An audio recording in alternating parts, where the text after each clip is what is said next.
由粵港澳三地共同承建嘅港珠澳大橋，預計喺2016年完工。大橋嘅主橋部分長約30公里，由珠海口岸人工島延伸到粵港分界線。其中臨近粵港分界線嘅一段係以海底隧道嘅形式興建，方便大型船隻通過。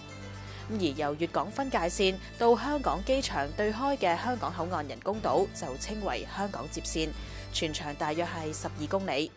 大橋建成之後對我哋有咩好處呢？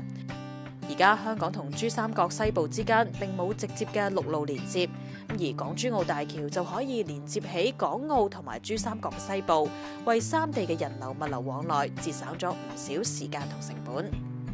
例如由香港機場經陸路去珠海，而家要花4個鐘頭輾轉經深圳、東莞同埋中山先可以抵達珠海。但係大橋通車之後，車程就會縮減到45分鐘。大橋對香港以及珠三角地區嘅發展亦都有重要嘅策略性意義。佢加強咗香港同埋國家道路網嘅連接，有助推動旅遊、物流同埋商貿進一步發展。預計到2035年，每日會有大約4至5萬架次嘅車輛，以及20幾萬嘅旅客使用港珠澳大橋。至於環保方面，香港接線嘅走線以及香港口岸人工島嘅位置都經過細心設計，唔會影響北大嶼山沿岸嘅動植物同埋天然海岸線。另外，整個工程嘅填海面積已經減到最低，而為咗進一步保護海洋環境，包括中華白海豚嘅生態，更加會進行香港首創嘅不盡挖淤泥填海法。